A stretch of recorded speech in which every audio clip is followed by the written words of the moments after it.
The party that gets the vote is the party that gets the smoke. Remember that. Now. Reparation, and so do their families. Native Americans get reparations. Holocaust survivors get reparations. Right is right and wrong is wrong. If you're not supposed to be in our country illegally, then you got to go. Okay? We are always overrepresented in the worst statistics. 15-20% of the population and more than 50% of homeless families. This ain't nothing we've done wrong. This is about the wrong that come with policies specifically for Black Americans. That is not a race-based policy. That's lineage-based. And America can definitely do that. We have to stop. And so do their families. Native Americans get reparations. Holocaust survivors get reparations. Japanese Americans got reparations from this here land. But who built this here land?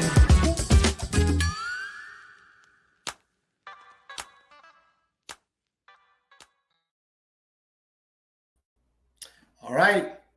Hello, everyone. Welcome to 50 Shades of Greg with Greg Marcel Dixon. Happy to hear y'all this evening, and I hope everyone is doing well. So I'm getting used to this, okay? So I need everyone right now, if you are in the chat and watching, I need everyone to please click the like button, okay? So please click the like button. Please share this broadcast. And this is the one that I always forget. Please subscribe to the channel if you have not already done so. Okay, there's an echo. I don't know why. And y'all know, let me try. Does everyone hear an echo? Because I don't know why that would be happening. And I have no way of testing my sound because I really don't do it like that. I can go to it on my phone. Okay, no echo. Okay, thank you. So please click the like button. Please share this broadcast and please subscribe to the channel. So we all know about what happened in Montgomery. I'm just going to show the beginning because we already know what transpired after that. I am doing this in fair use. This is being done for educational purposes, YouTube. I am not doing this to promote violence. Matter of fact, Black Americans, the history of us, freedmen, that's our status, our legal term. Foundational Black Americans is our social term. There is no history of Black Americans promoting violence in this nation. The only time Black Americans resort to violence is when it's used towards us, and that is all the time. However, I am not doing this to promote violence, Twitter. This is fair use. This is being done for educational purposes. So we all know what happened. I'm going to share my screen about how it started, because we definitely know how it ended. Okay? It all began with some white men and white women not simply letting a Black man do his goddamn job. They were apparently asked to move their boat several times as it's coming out. And they also had apparently, it's recently come out, been a long time problem for this area. I saw an article where I believe it's this Black guy. As a matter of fact, y'all, we keep calling him security guard. He's actually the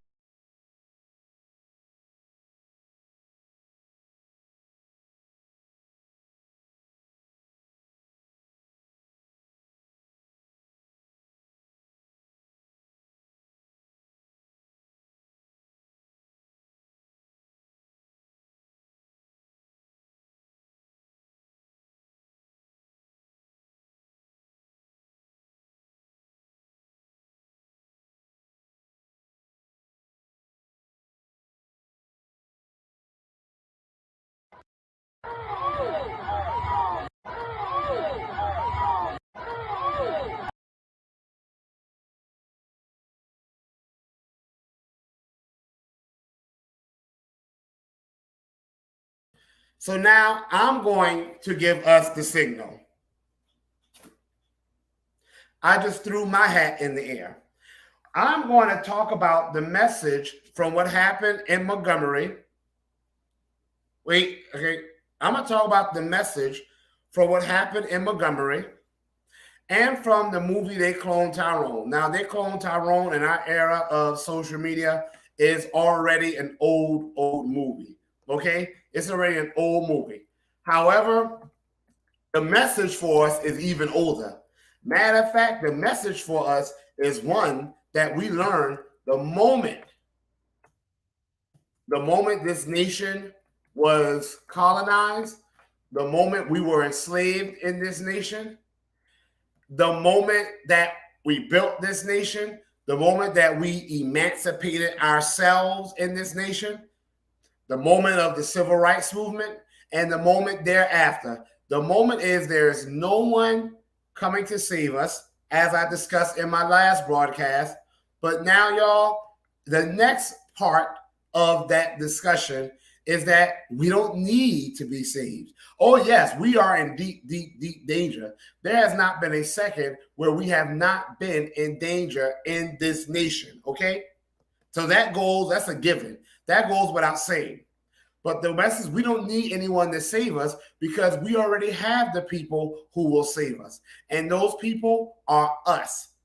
The same way on that pier, you did not see anyone else coming to that black man's rescue besides other black men and black women. And by the way, you can't be completely sure. And yet I am sure that the majority of those black men and black women, in fact, I'm going to say all of those black men and black women. This is Alabama. And Alabama, just like South Carolina, is a state in the deep South, and I'm sure all of those black men and women were freedmen, foundational black Americans, black descendants of American slaves and those who were emancipated by the U.S. government. Okay? Now, before I get into the meat of today's broadcast, I've already seen on Twitter a lot of people talk about where was this energy for Daniel Neely? Hell, I don't know. Ask the people in New York City that. Because the black people in New York City that were on the train, okay, with Mr. Neely, Daniel Neely, they were either helping that man choke him to death. And the one black guy or black looking guy that we saw, I believe he's Dominican. And I don't know if there was another black guy, but one of them, I'm not sure if it was a Dominican guy, but one of them was like, well, I'm an immigrant to this country. He pretty much said that's why he didn't intervene, because he's an immigrant to this country. So ask the black looking people who were on the train when Daniel Neely was getting choked to death, who either helped him get choked to death or they sat there and watched him get choked to death. You ask them, where's that energy? That don't happen, okay? That's not something that would have happened. I can say definitively on a train in Charlotte, North Carolina, Atlanta, Georgia. That would not happen in downtown Charleston, South Carolina, downtown Savannah, Georgia, where you have a large, in this deep South, all of these states, Mississippi, Louisiana, Alabama, Georgia, South Carolina, North Carolina, Virginia, Tennessee. Okay, I know there are other states. I'm naming a few. That would not happen in these states in the deep South with large black populations. It would not. So you ask the black people in New York City, that's filled with a lot of black immigrants and foundational black Americans and freedmen, who are a lot of times off code. That's why you have these non-black Hispanics. And to be honest with you, I don't think even the black ones should be saying it, going around saying the N-word. You have a large population of black people who are from the African continent, the Caribbean, South America, Central America, okay, Europe, and other places. Ask them, where was that energy? Okay, because we already see where the energy, the revolutionary spirit, I'm not saying our people in other parts of America don't have it, but we already see where a large part of the revolutionary spirit among Black America is. It's in all of our people, but the South is our ancestral home. 90% of us, or 90-95% of us have ancestry, probably all of us, to be honest, who are freedmen have ancestry in the American South. Okay? So ask them where was their energy. Don't ask us. But y'all, no one's coming to save us, and we don't need them to. Matter of fact, when these other groups have acted as if they were coming to save us, we see what has been the result. Let's do a quick review.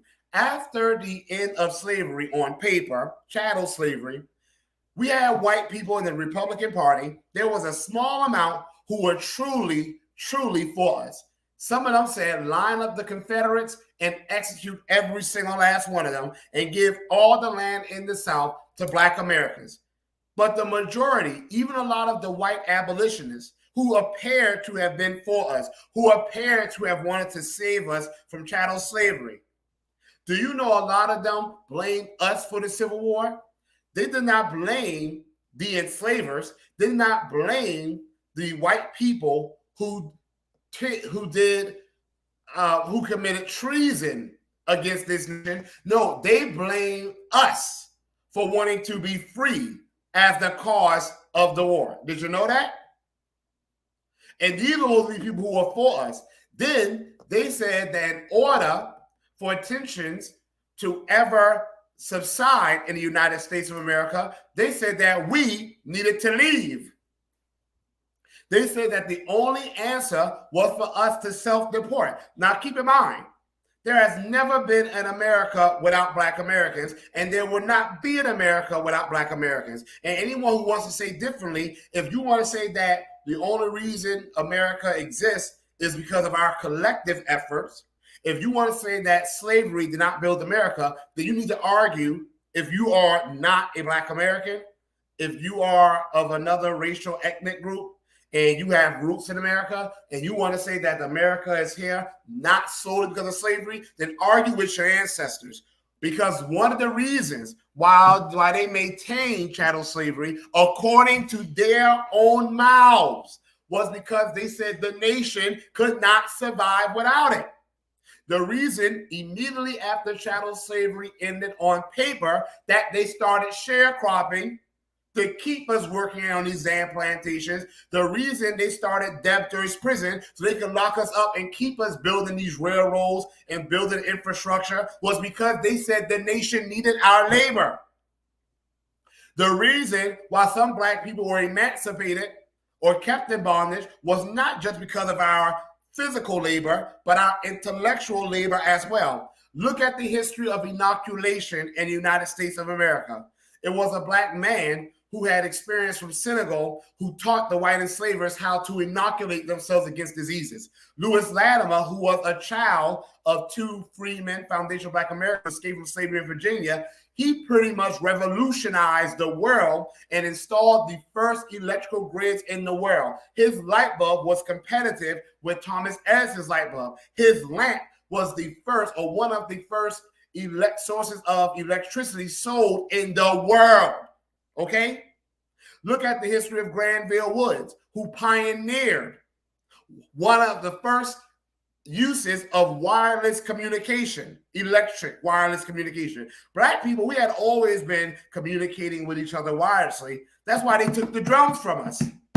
People act as if Morse code was something so revolutionary, but our ancestors that were from the African continent, they had been communicating via the drum. That's why they took it from us, because when we had the drums, we were able to communicate with each other and things were popping off. Okay? A Black woman who was a Black American woman from Freeman Foundation Black American, she invented the juicer. Okay? It's a Black woman who, let me think, helped to do voice over internet protocol that we're using right now. So this nation has benefited from our physical labor and still benefits from our physical labor. You know who doesn't benefit from a lot of these things? At least not to the extent that we should have, and we still don't? Us. It's we who do that. But I threw my hat in the air, y'all, for I'm talking to all of us who are Freeman Foundation Black Americans, those of us who are descendants of American people, and those who are emancipated by the U.S. government. I'm talking to all of us, starting with my people here in South Carolina and all beyond that. We are all we need. Okay? Remember, a lot of the things that this country does that's life-saving, such as the paramedics, were started by us. Okay? Some black men, I believe it was, I don't know, Boston or Philadelphia, started the first paramedics. Okay? The breakfast programs that are in schools that some politicians, I agree with this, are fighting to make free, because I feel that breakfast should be free for all students. I do not care about your income. I feel that lunch should be free for all students. I do not care about your income. That was something that was pioneered by the Black Panthers. The irrigation system that you see here in America, Pittsburgh, thank you, Renee. The irrigation system that you see in America, which was really the first system of public water in the U.S., the first sewage systems in the U.S., that was pioneered by us. I said that we need to take over the streets. A lot of us get that part. A lot of us understand that we have to take over the streets. And let me tell you, we need to do that very soon. But we have to take over the streets, and we have to take over these political seats.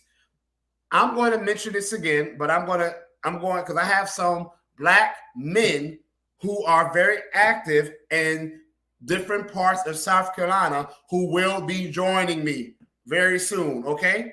They will be joining me. But it's a hell of a lot going on in South Carolina. And remember, y'all, they like to say, as California goes, so goes the nation. Well, I sure as hell hope not. I don't want us to be flooded by illegal immigrants. That's not the way I want this nation to go. So I didn't realize California had a Black population that was almost as large as some southern states. Wasn't as large as states like Mississippi, Louisiana, and South Carolina, but it was almost as large as states like Tennessee. Tennessee is like 17% Black, and if they're saying 17% Black on paper, and the census undercounts us according to them, because the census undercounts their undercount. So if they're saying it's 17% Black on paper, that means it's at least 21% Black on the ground. California's Black population at one point was 20% Black. I had no idea. So California, once upon a time, had a Black population that rivaled some states in the American South. Most of those Black people came from the Gulf. So those who have Mississippi, Alabama, lineage Alabama, Mississippi, Louisiana, that's where a lot of them migrated to California. Well, a lot of people who are in the Carolinas, Georgia, Virginia, migrated up to New York City and Philadelphia. But anyway, the Black population in California is now somewhere between, they say 6% at the highest, 3% at the lowest. I've heard a wide variety of numbers cited. So no, I don't want to ask California, so goes the nation to go demographically. But as far as the reparations movement go, oh yes, California, in that respect, I want us to go the way of California is going. Why am I bringing up California? Do y'all really know how the reparations movement in California has gotten this far? This is like global history as far as Black people go, and definitely as far as Freedom Foundation of Black Americans go. And y'all do realize now that we are getting this reparations movement unprecedented level of steam, now you hear about all these other Black people in other countries are really now getting more vocal about reparations. The Bahamas, Jamaica, Namibia, Democratic Republic of Congo, okay? There are some other nations that are becoming more vocal about reparations. I've always said I am not Pan-African in the way we generally think. I'm Pan-African in the sense that I think that all Black people who have a legacy of oppression and colonization from global powers, mainly America and Western Europe, I feel we all should get our due, and I support us all getting our due in our respective nations from our respective oppressor. Okay, that's as far as Pan-Africanism I'm going to go. But I've always said, for those who are Pan-African in the traditional sense, the best thing is for them to support the lineage status-based movement for reparations that us Freedmen and Foundational Black American are pushing right now. Because what has been the pattern? what Black Americans do tends to set the global trend, not just for Black people, by the way, for all people. You got Palestinians who are using our methods from the civil rights movement, using our lingo, okay? You have, I forgot the name of the group, but I don't want to butcher the word. They're in China. Some of them are using our lingo and using our methods. When Black Americans get justice, that's a push for justice everywhere. So the best thing that anyone who's truly a supporter of justice can do is to support the linear status-based movement that we are doing here in Black America. But here's why California was able to get as far as it can get. My people in South Carolina, listen up. Because yes, California is a liberal state, but I don't like this whole belief that, because you have some people now say, oh yeah, you see, California. And yes, y'all, please hit the like button. I think my last broadcast, which y'all, by the way, I'm not about likes and views. I'm really not. I'm here about education, reparations, motivation, activation, because we got to get active. We won't get the reparations without the activation. However, I did look at my last broadcast, and when it was like almost 700 views live, but I only had like 100 or 200 likes. So if you can hit the like button, it only takes like a nanosecond. Please do so for me, okay? Any case, do you know why California happened? Because there was one Black woman. Well, first of all, shout out to NAASD and CJAC. Great people. I've helped them out. I supported them. Let me say I supported them when they asked for help. And I enjoyed every minute of it because I know I was doing it for my people. So we had some of our Freeman FBA people on the ground get active. They did the organizing. So all of these Democratic shills out there, they can miss me with that whole, well, you see, that wouldn't have happened if it wasn't for the Democrats. If the Democrats were synonymous with Black Americans getting justice, then why is it not in these other states that are controlled by liberals? Have we not had reparations decades ago? California has been a blue state. New York City has been a blue state. Okay? Massachusetts has been a blue state. So don't miss me with this whole, we need the Democrats to get reparations. No, the Democrats need us. The leadership are Democrats. The Democrats need us to exist and to be one of the most powerful political entities in the world. All that happened in California is our brothers and sisters over there, they stood up and said, the Democrats, you are going to make good on all of the decades, centuries of wealth and power that you've been able to enjoy in this nation because of Black sweat, intellect, labor, cares, sacrifice, loyalty that you have not deserved. Okay? We got active. Our brothers and sisters got active. So that's the street. You see, that's the street part. They started hitting the streets. They started organizing. They started lobbying. And guess what? Someone got in a political seat. Dr. Shirley Weber. Now, y'all, I ain't gonna lie.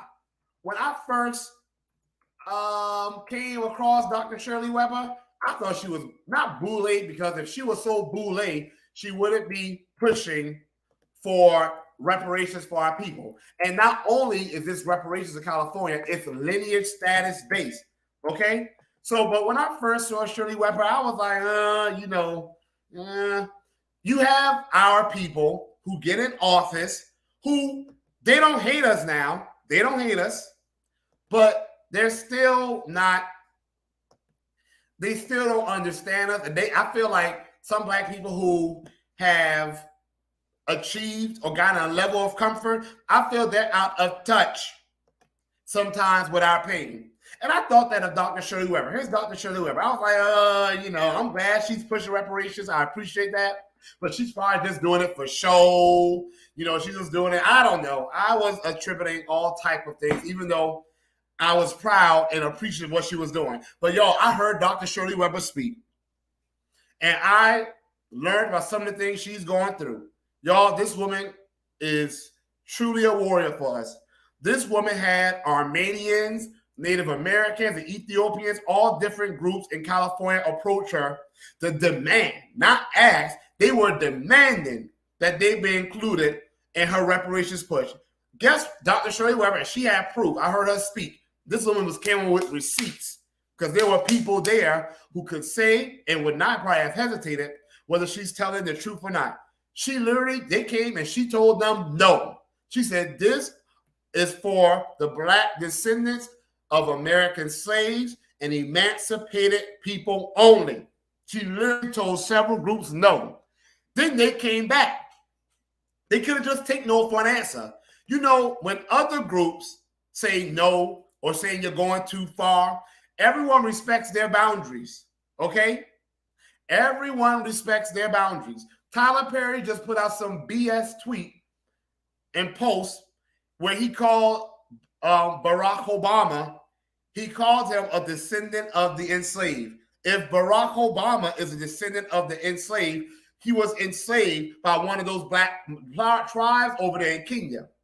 And then some of them are still probably enslaving each other. I don't know. He has no lineage tied to American slavery other than him being a descendant of an American white American enslaver. That's the only tie Barack Obama has. And if there is by some off chance that he has the lineage of a black person who was enslaved in the United States of America, it's only because one of his white American enslaver ancestors raped one of our sisters, our ancestors who was enslaved in this nation. That's it. He's a descendant of a white American enslaver and a black Kenyan father. And the only other tie to American slavery that Barack Obama has is that he has done nothing. He actually participated further in the oppression, deprivation, betrayal, and terrorism of black descendants of American slavery and the U.S. emancipation. Okay? That's the only tie he has. So we checked him, and Tyler Perry, he took the tweet down on Twitter, and I think he edited it on Instagram. So he heard us. But why did he not apologize to us? Every other group gets apology. Jamie Foxx, from escaping from damn near his deathbed weekly, and I like Jamie Foxx. I mean, he's an icon, American icon, but he's definitely an icon of black households. Before white America was messing with Jamie Foxx, we loved and was making Jamie Foxx. But he was weak. Kyrie Irving, weak and pathetic to apologize. What's with these big, athletic black men be made to apologize? That's something I do with my students, especially my younger students. My older students, I say, you know you were wrong. You know what you need to do. And they know they got to apologize. With my younger kids, I have to tell them, now, you know what you need to do, right? Yes. What do you need to say? I'm sorry. Come on, let's say I'm sorry now. That's how they look.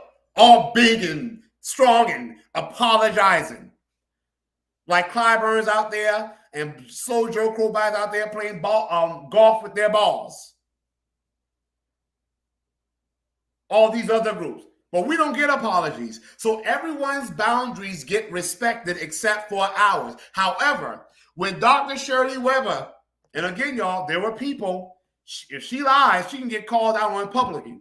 When these other groups did not accept no for an answer, they came to her and tried to go down a long list of all the things that have been done wrong to them. Dr. Shirley Weber told the Armenians, Ethiopians, Native Americans, the Asians, she said, look here. She's like, I don't do oppression Olympics. She said, but let me tell you something. She said, if you want to do oppression Olympics, my people will win every single time. I jumped out my seat and cheered. So, y'all, there are some people who could appear boule, may appear out of touch. They may have things where we don't agree, okay? I'm sure there are issues where I would disagree with Dr. Weber and she would disagree with mine, but that doesn't mean we write them off. We have to learn to work with each other, love each other, even if we don't love everything about each other, okay? I'm going to say that again. We have to learn to work with each other, support each other, protect each other, feed each other, clothe each other, love each other, even if we don't always love everything about each other. Now, there are things that are intolerable. Y'all already know. I'm going to get to that point in a minute. But the point is, we got in California, they got activated in the streets. Then they got activated in the political seats. Y'all, we have to do both. A lot of our people understand taking over the streets. But check this out, y'all. We will never own the streets until we get in those political seats. South Carolina and my people in other parts of the nation, we never will. If we own the streets, then we wouldn't have these dilapidated houses. Y'all know Black Americans, we're some of the cleanest people. Y'all know that Sunday cleaning.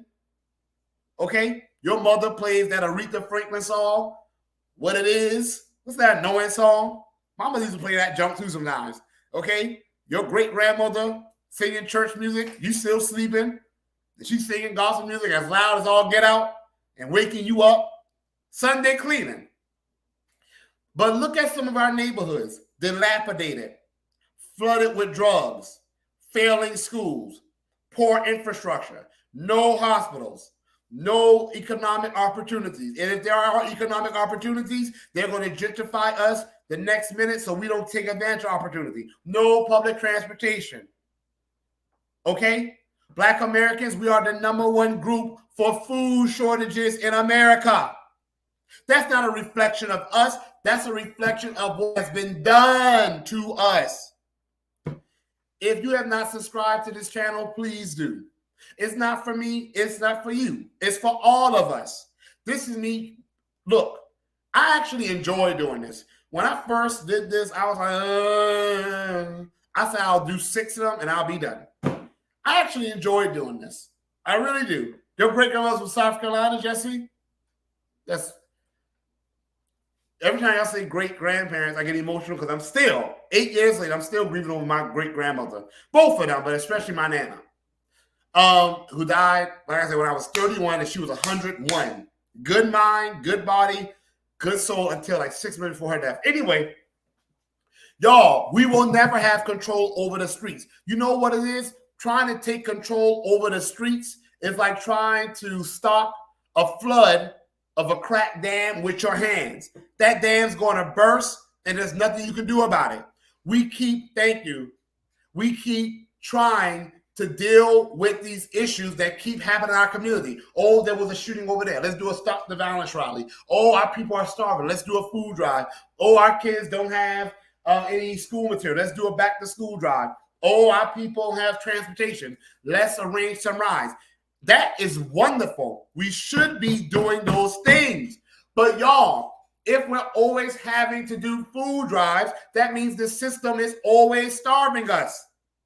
If we're always having to collect money to pay people's bills, then that means the system is always keeping people impoverished. And don't believe that BS either, by the way.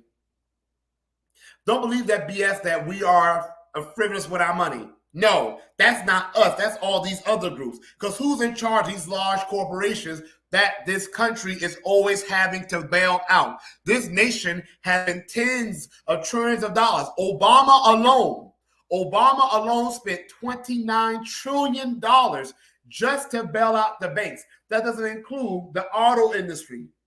That doesn't include the real estate industry. Trump spent trillions of dollars alone for the COVID vaccines, the airline industry, okay? PPP loans, which, by the way, everyone's talking about if we do reparations, that will increase the debt. That's BS.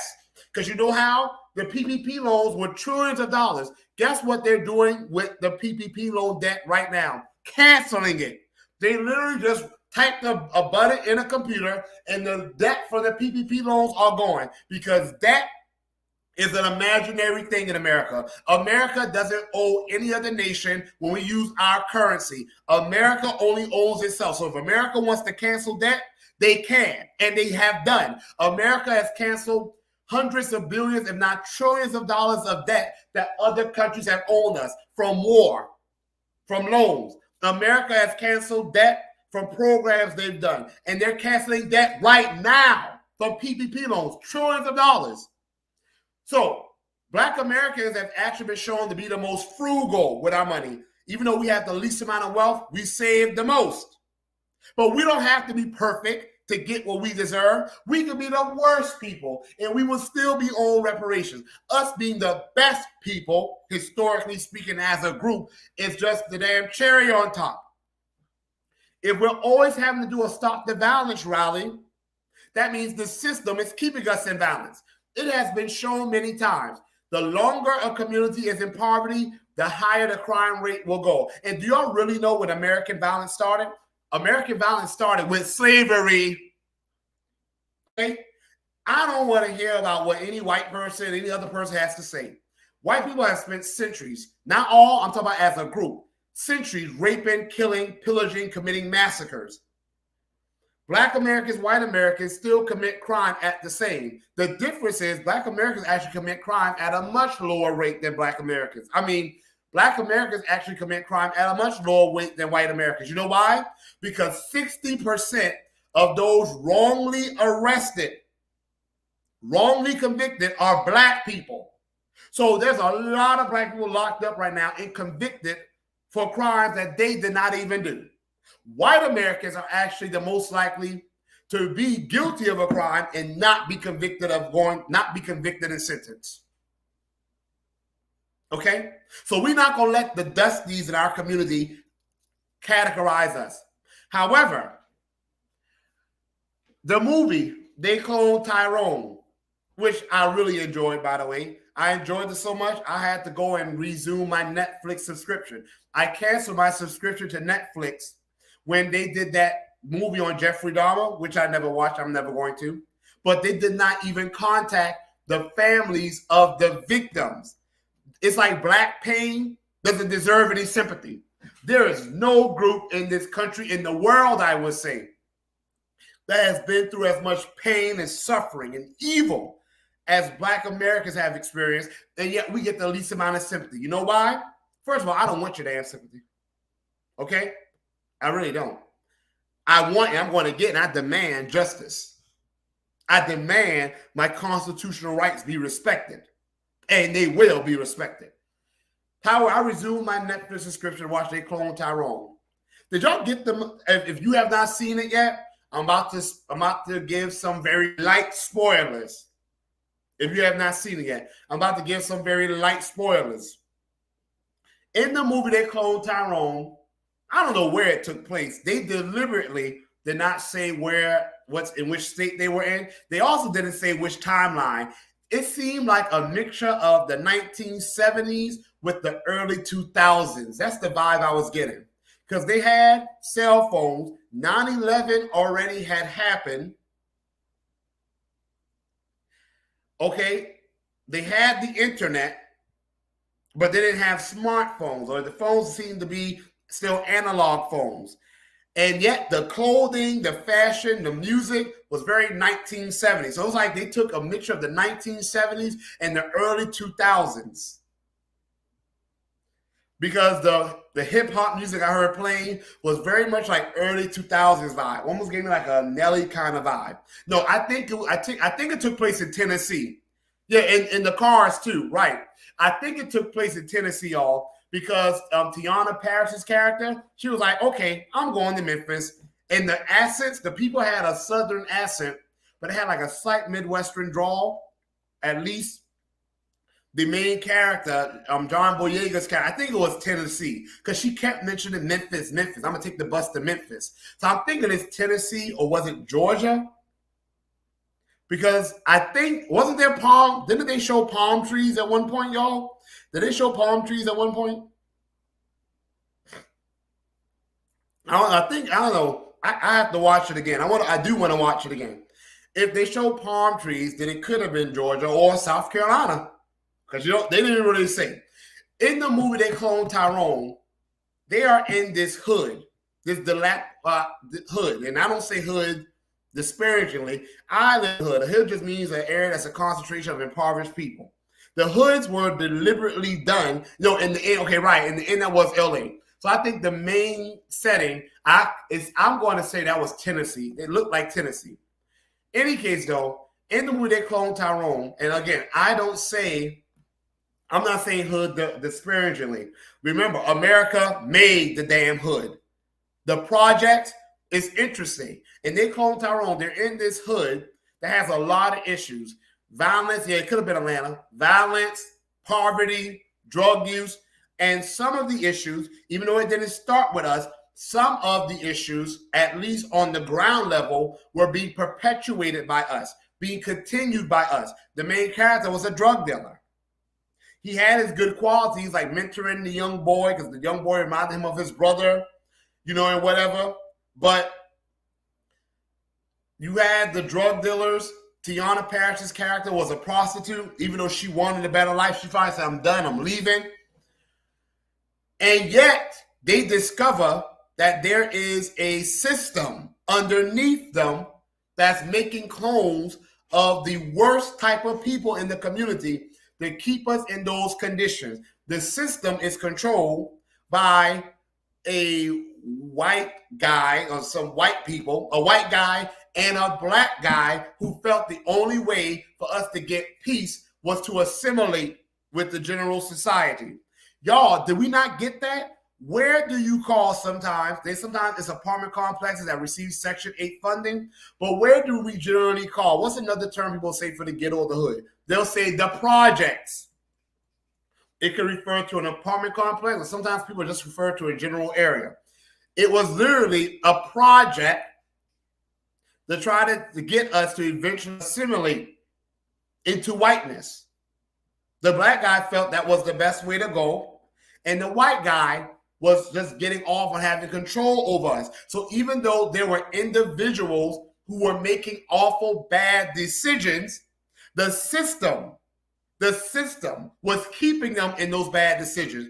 What changed? If you have not seen They Clone Tyrone yet, you might want to mute for this particular part. This is a big spoiler.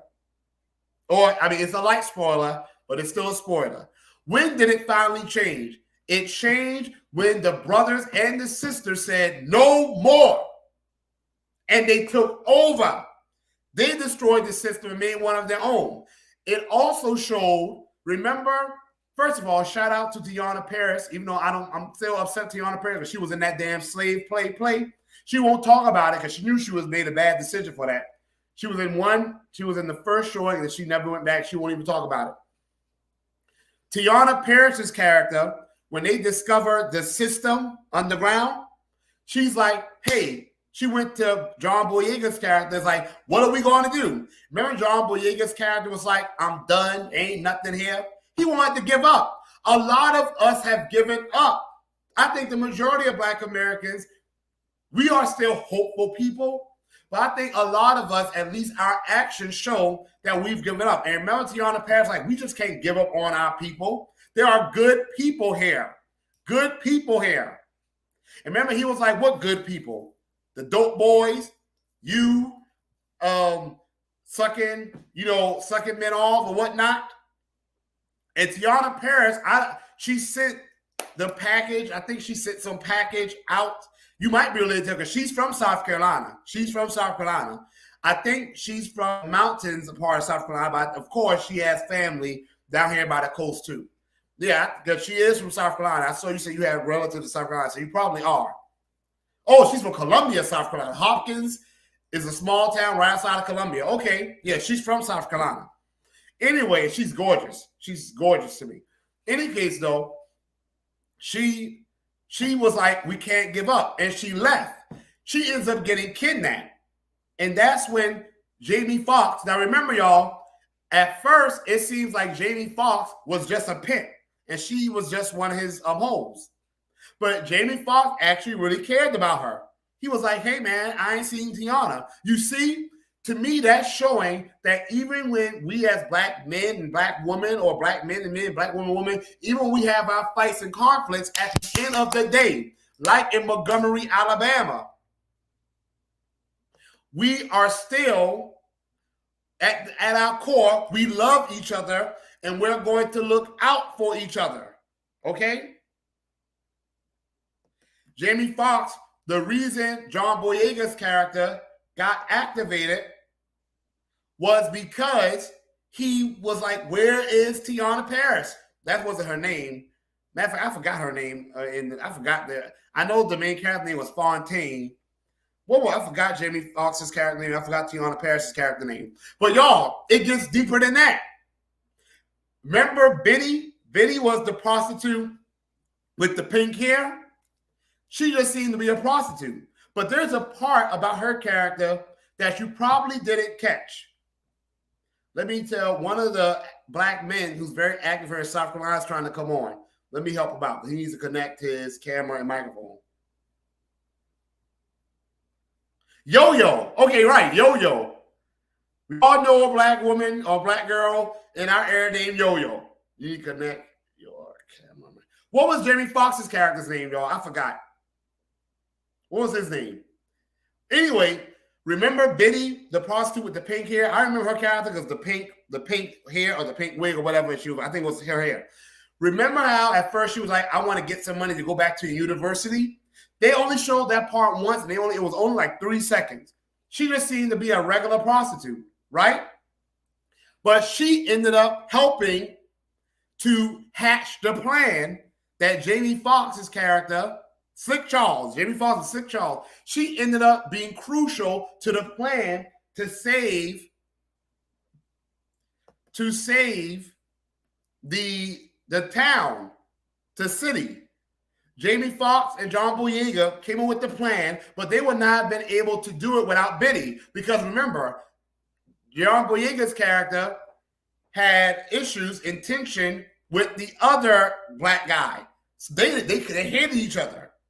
Okay? Matter of fact, he killed John Boyega's character or one of John Boyega's character's clones. So Biddy was like the mediator.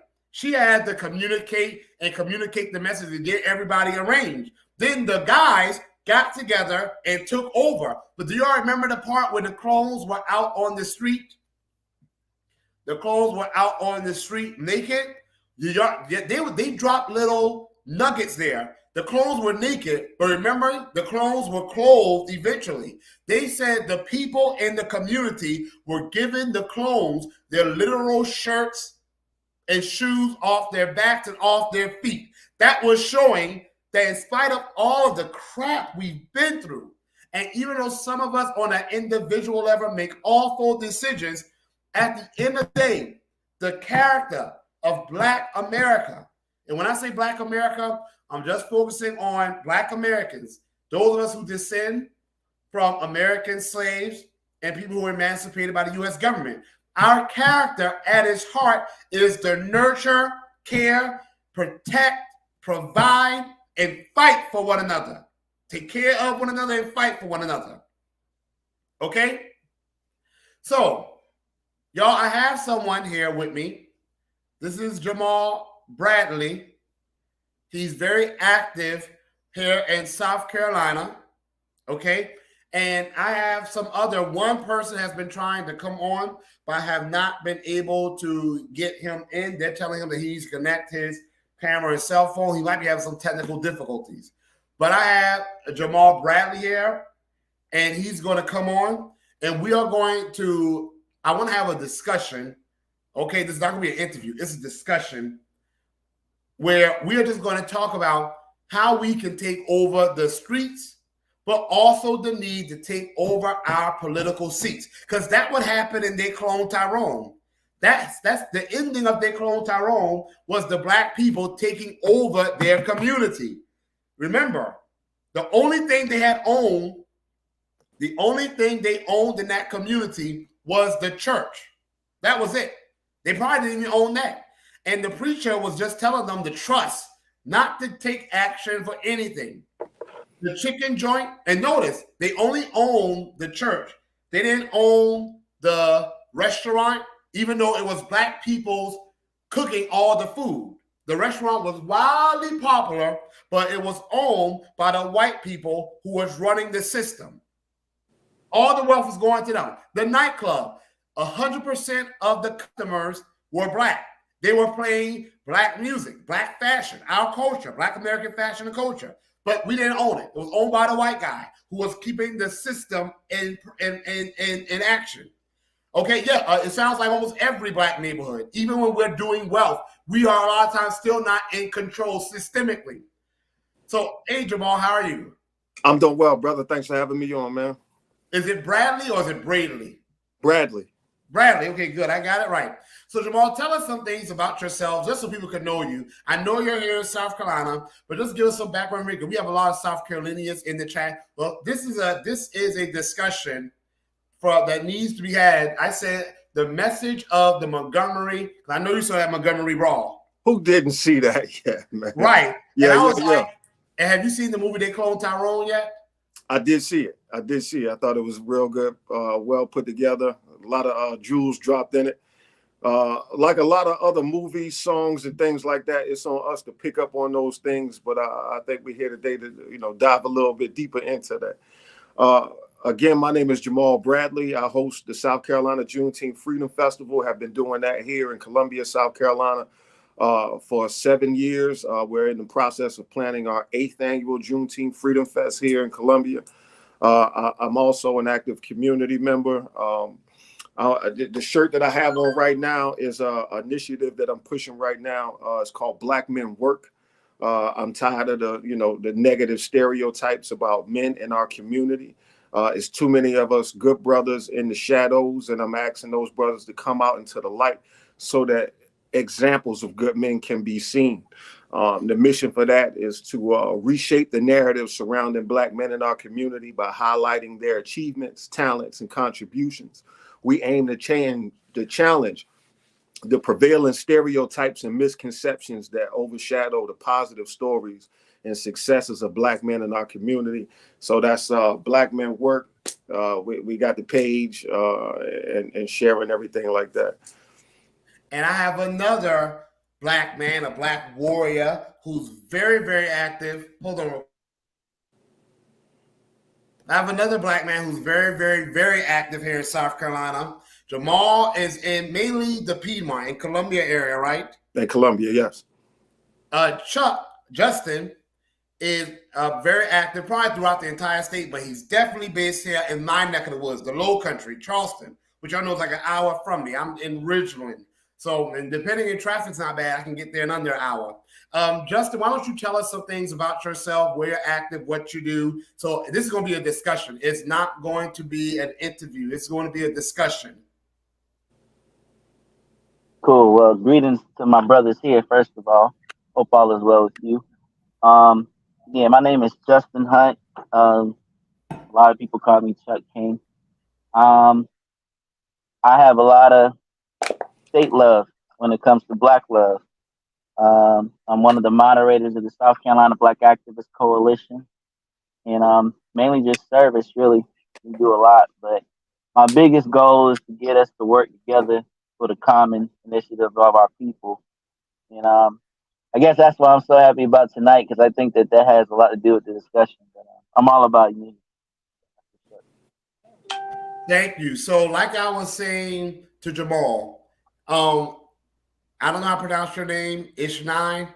We are not, like I was saying, Ishnine, listen, please. I'm not coming for you. But like I said, we can love, work together, support each other, and not divide ourselves over minute things. So if someone has Pan-African colors and you don't like that, it doesn't matter. Because at the end of the day, they are for our people, and they show that by their actions. And they're for our people here in South Carolina, which is a state where Black Americans, descendants of American slaves and emancipated people, are probably like 98, 99% of the Black population. So let's focus on what's really important. And Chuck, since you're just joining, but I know you probably got the synopsis, we're talking about the messages from the Montgomery Ball, which I know you've seen, because I don't think there's a person in the world who hasn't seen it. There's probably people in some village in Vietnam who have seen it. And have you seen the movie They Clone Tyrone?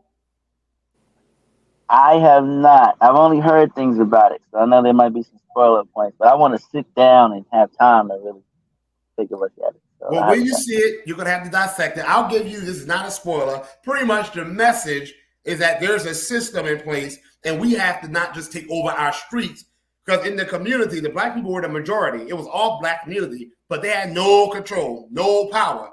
And the positions of power were everyone besides them. And then it was a person who looked like them in power who hated them, actually. and gave up on them. So my thing, y'all, is what do y'all think about the term? This is not an interview. This is gonna be a discussion. And y'all, this is what I want. And so I know some people right there, I know some people right watching, we got this little gender divide people. Why he ain't got no black woman? Look, y'all, here's the truth. In the black community, like you saw in the movie they cloned Tyrone, yes, the black woman, Tiana Parrish, who's from South Carolina, from Columbia, Tiana Parrish's character was instrumental in helping to save the day. Okay, I don't think it happened without her, but she was always supportive of the black men. Okay, it was really when the black men took the lead that the other black women, the prostitutes, the people that was in the hair salon, the women that were in the church, everyone else got activated. So it has to start with black men. That's how it works. That's how it's always been. That's denigrating black women. That's not even saying black women haven't been right there beside us and sometimes had to take the lead when the black men were incapacitated or targeted. But y'all, what do y'all think about the term we gotta take over our streets and our political seats? Because I don't know, I'm in Ridgeland, South Carolina, in Jasper County. If you don't know what that is, y'all familiar with? I know Chuck, you might know Jasper County. Do you know what that is, Jamal? No. Okay, you know Beaufort County, right? Right. So it's between Beaufort County, South Carolina, and Chatham County, Georgia. So Savannah, 30 minutes from me. Charleston's an hour. Oh, you at the bottom. You in the deep South Carolina. I'm in the deep part of South Carolina, right by the Georgia border. I'm a transplant, man. I moved down to a small little place called Ridgeway, South Carolina. Oh, yes. When we moved down from Philadelphia. So I've been down here for a little close to 30 years. So I'm not familiar with all of the areas, but I'm a little familiar with some. Your family, did you have lineage here? Because you said Philadelphia. There's a chance that you may have had relatives who left here. Yeah, I got some family. I got some family from Georgia, and my father's family is from Bishopville, South Carolina. Oh yeah, so you're right in that Sumter, Lee County. Yeah. I'm told there's some Bradley still over there. So if any of them, put up, cuz if any of them's on the chat, what's going on, family. But that's the migration. Many South Carolinians went to. Millions actually during the Great Migration. South Carolina was so horrifically anti-black because it had the largest black population in America. So of course, the whites here were always afraid of the black population, rightfully so, because they would not treat us right. So they did some of the most horrific laws in South Carolina to deprive the large black population. A lot of us in the New York. Absolutely, it's a lot of infrastructure here set up based on the fact that South Carolina had a large black population. If y'all don't look around South Carolina, North Carolina, a lot of the places where we are heavy in the demographic. If you look around, it's a lot of military bases around there, and that's placed there strategically. Yes, because they were afraid of rebellions and things like that. Charleston. I know we're talking about the movie they cloned Tyrone, but we were having the discussion earlier, me and a friend of mine, based off of the event that happened in Alabama with the brawl and everything, where people were talking about, we're not our ancestors because, one of us punch you in the mouth. And I was like, oh, that's a little disrespectful to say. Let's not say that, especially when, a lot of us don't know why certain things are.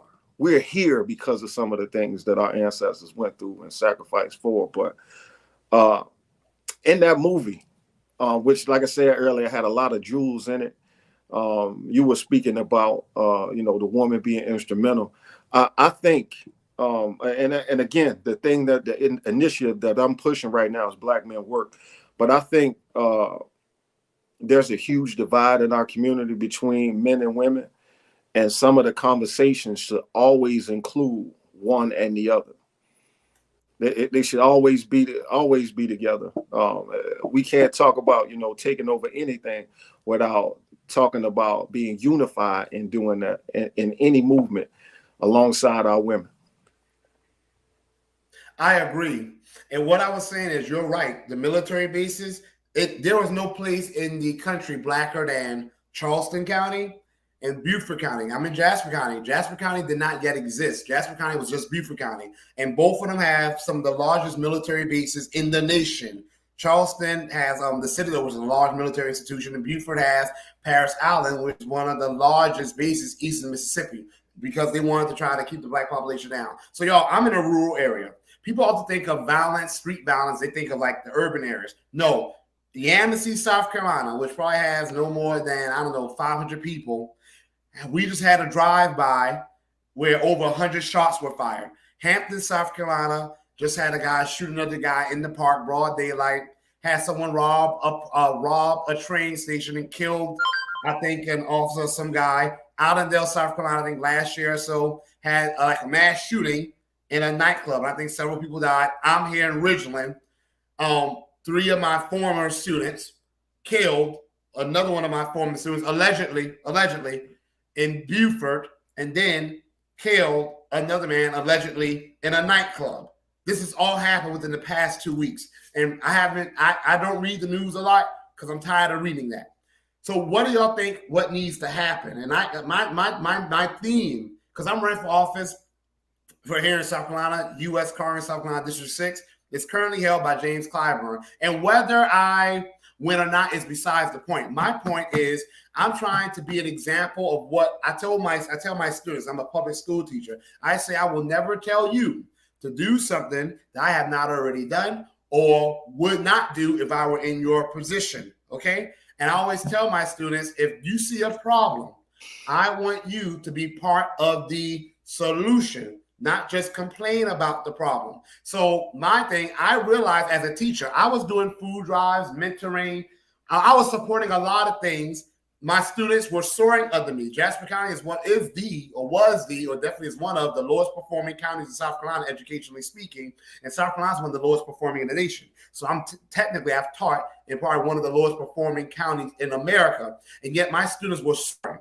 They will come to me with the average meet or exceed in reading, like 29 to 40% at the highest. They will lead me 72 to 8 or close to 80. Social studies, they'll be like 50. They will leave me 82% or more. I thought I was doing something. I'll see those same kids dead in jail, or the majority of them just broken. I knew they had big dreams. I would see them fighting the same poverty that I saw their parents with whom I went to school fight, grandparents fight, and I didn't see things getting better for us. And then I realized if I always having to feed them, the system's always starving them. If we're always having to deal with violence, then the system is keeping us in violence. If we're always in poverty and fighting poverty and unemployment, all that stuff, not having wealth, the system's keeping us impoverished. So my theme for the night is take over the streets, because we need that, but over the political seats. And what do y'all think?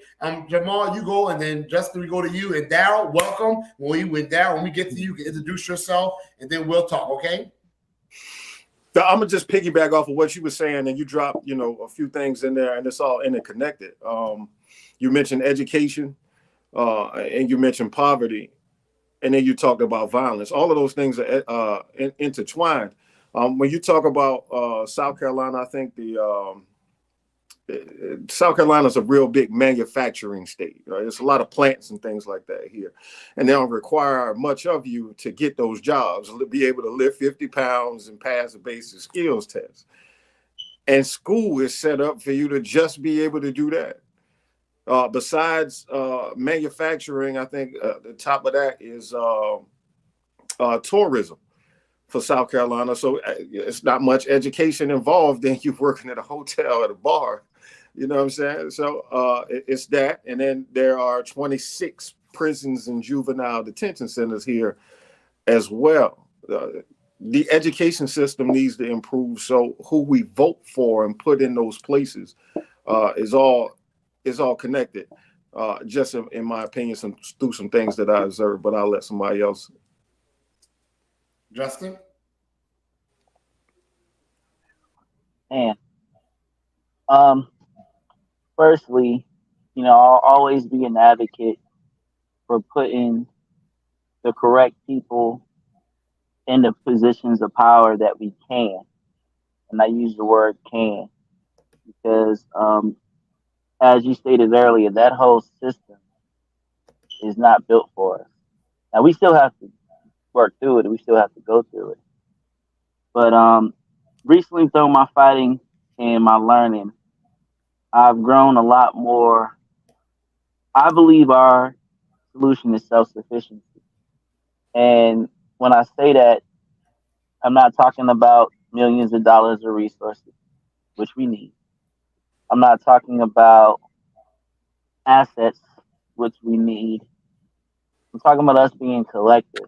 And to tie that into the violence, the first thing we as a people have to stop doing is prejudging these kids. I like when you mentioned that you had students that were scholars that had good grades and things like that, but were still in the street. That happens way more than you think because when they leave that public school system from the hours that they're there, it's an entirely different setting at home. And we as a community have to try to start on that aspect. And I don't mean when people say, oh, it starts in the home. It does from the parents. I truly believe that. But if they're not fixing things, then the community has to get involved. We used to have a village, and the village can come back. It just has to come back in a new way. So when you say take power, it's easier for us to take power of our communities before we take power politically. I believe that.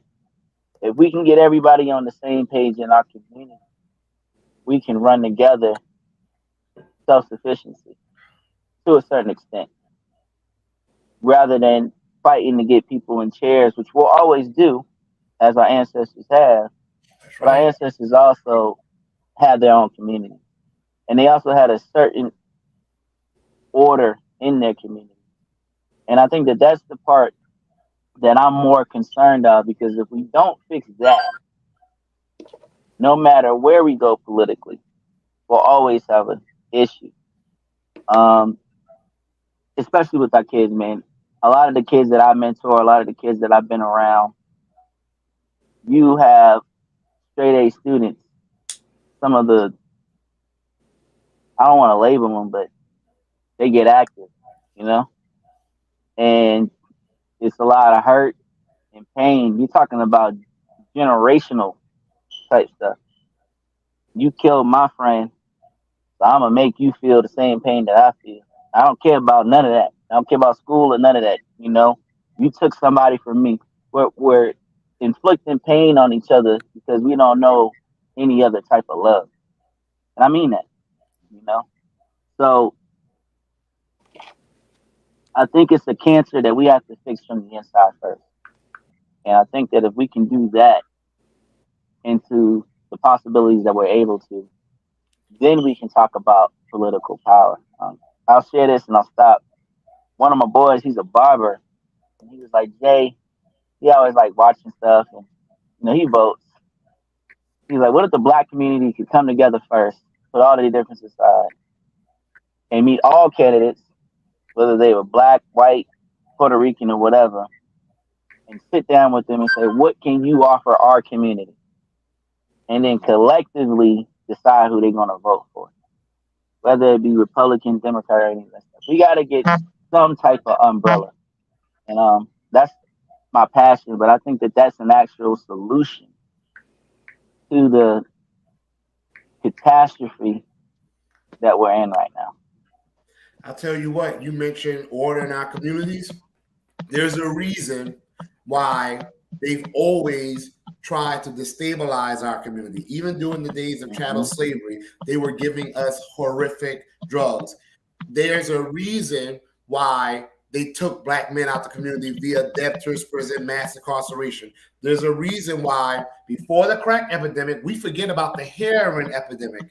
Okay, there's a reason why they brought heroin and then the crack epidemic in our community and ushered in mass incarceration. And I was just saying that 60% of people who are wrongly arrested, wrongly convicted, are black. And most of those people are black men. It happens to black women as well. Matter of fact, I'm going to do a broadcast about how black women, they're not exempt from things that happen to as well. But they always target black men because we keep order in the community. I grew up right here in Ridgeland. It's like your common little coastal Gullah Geechee communities that we have around here. When things happen, we didn't really call the police. It was my older male cousins and uncles. They would handle the problems. would get people in line. If one of my male cousins was acting up, or my oldest brother, they would jack them up and say, "Get in line, get it together." Black men kept order. Black women reinforced it. They wanted to destabilize it. And how do you destabilize a community? By destabilizing the home. They introduced these fake projects. Now, when white people got projects, and they did, there's the longest history of government affirmative action and handouts, as they would call it, happened to white Americans. The Homestead Act gave them almost 300 million acres, $10 trillion. The GI Bill, trillions of dollars, them become homeowners, college education, pensions, health plans, okay? The Social Security Act, the act that brought in labor unions. And when white people got projects, it wasn't the projects of today. Their projects was literally helping them to become homeowners and develop wealth. It only became what we got today when they started giving it to black women, saying, "Don't have no man in this house." And they started ushering that feminist, "I don't need no man." And so they always targeted black men. Daryl, what do you think? First of all, introduce yourself, Daryl. I've met Daryl in person. I've spoken with Justice a few times, but I've met Daryl in person. I can tell he's a good guy. Daryl, tell us about yourself and tell us, what do you think about how we need to take over the streets, but also our political seats? Well, I'm Daryl from Columbia, South Carolina. I've been active in the community for a minute. I recently part of an organization for about a year called Gains and Peace. And what we do is we go around, ever since our existence, gang violence has been down 50 to 100%. A lot of the violence that's going on in the community is like domestic, Yes, like off skirts little stuff. But as far as the gang aspects, nah, it ain't been as active like that. Now what they doing is they have little cliques. Even with what y'all was talking about, even with far as the order of things, people don't know that's not part of gangs. I like to call them tribes because it's really our culture. Gangs have certain rules and regulations too, especially when you're talking about California and Chicago. That's more like the motherland of the gangs. You know, you got the People Nation, Folk Nation, and then you got the Crips and Bloods. Where when they have treaties, or when you have those treaties and somebody violate those treaties, they give you what you call a DP. So a DP is beat your ass.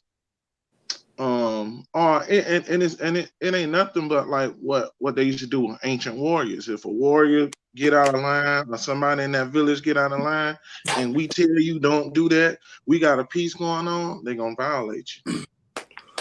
And what that does is that's another form of discipline. They call it discipline. Because a lot of those a lot of them come from broken homes, and they didn't have the special mentorships or the Boy Scout Club or Big Homie. So you had Raymond and Tukey and all those other ones that were the big homies. But if you talk to some of the elders, they'll tell you that this is what people who are outside don't know. Those men back then, they were a pillar to their community more than a destruction.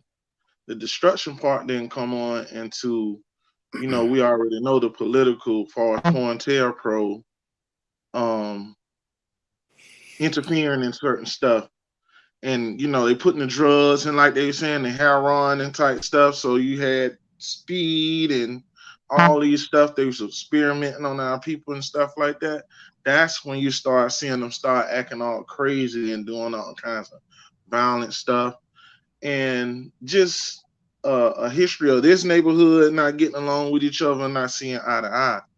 And being at these, they saw a lot of their political people being assassinated, as far as the Black Panther Party, Malcolm X, George Jackson.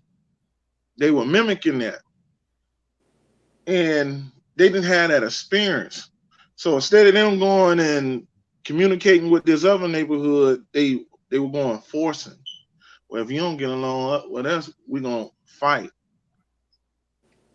That's where all the violence and stuff, but the original OGs, they didn't approve all this violence and stuff. They were more of a pillar.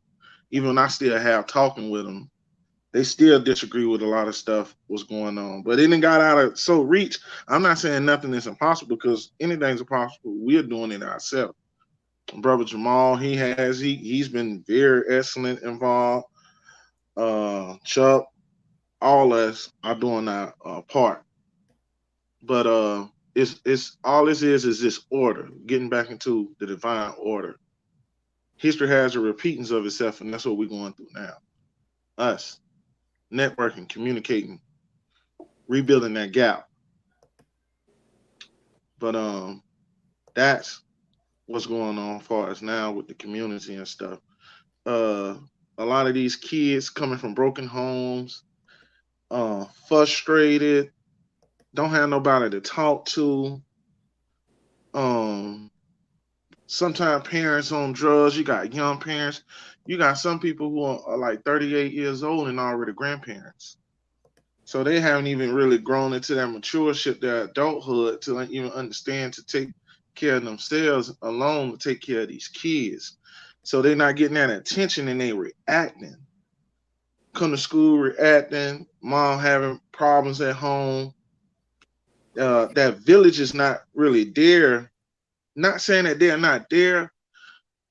Those people within the village are not opening themselves up. So they have issues and they feel like they don't have nobody talking to.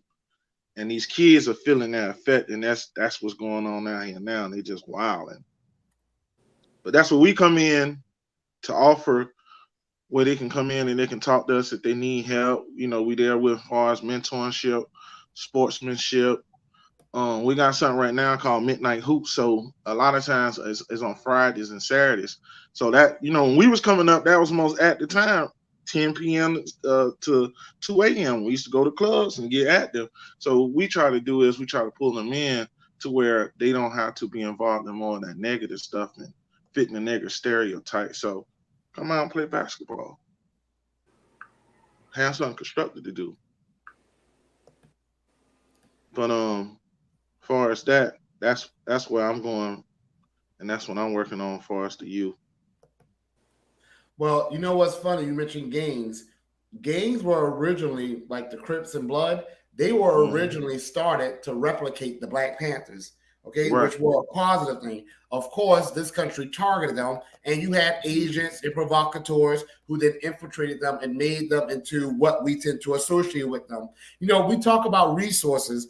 I have a lot of people say, well, we just need to save as a community, and we just need to do this, do that. And I say to people, there is nothing that a community can do, okay, that Black Americans have not already done. We had nothing. We built Black Wall Streets. We technically still have pockets out Black Wall Streets now. They put roads, highways through them, destroyed them, or eminent domain, okay, where they just said, we taking the land because we need it. They really did it. We have said, F the government, we're going to do things on our own. Even when we tried to say the government, we're going to do it on our own, the government comes and bothers us. Chuck mentioned a good point about needing resources. Every group in this nation that has wealth got it from the government. I did a breakdown of that in my last episode, saying Black Americans, no one's coming to save us.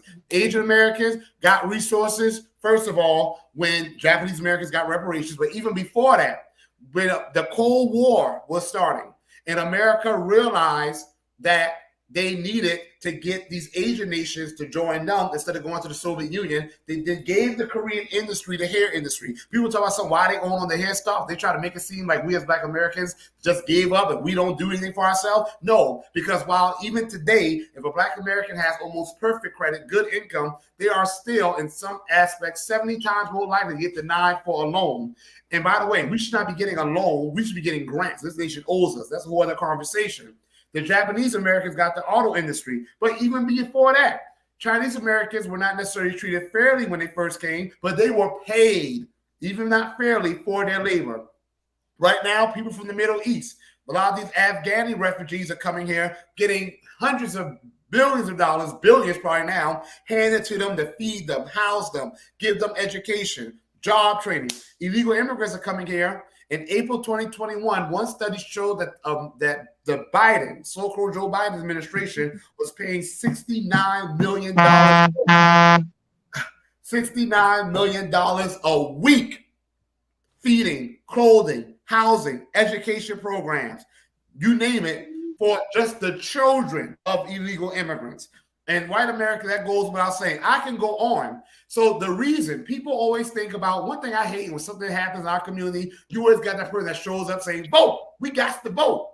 First of all, we've been voting, fighting the vote and voting for the longest. Our ancestors didn't die for us to just vote and to be in the same situation. Black wealth is heading backwards. 90% of our land, and South Carolina is ground zero, is gone. Well, we got more political power now than we've ever had, almost. And it's the confidence in American politics is very low.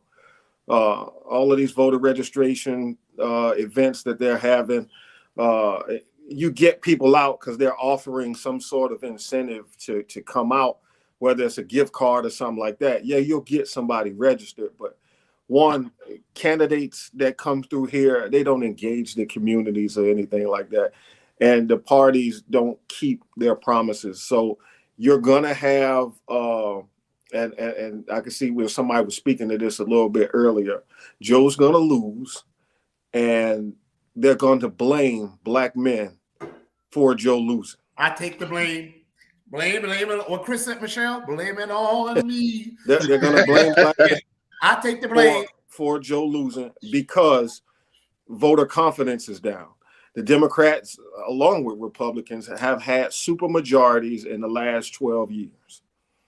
They've had it for decades. They've had it for a very long time. Decades. And nothing has really changed in the minds of the common folk. But these are presidential elections also, and some a little bit higher. But what we got to get people more engaged in is the local elections. So here's the thing. I say to people, saying you're just not going to vote is not enough. I am not going to vote for someone who's not going to do something for my demographic. No, don't come to me saying black, brown, yellow, red. I'm not a box. It's not Crayola.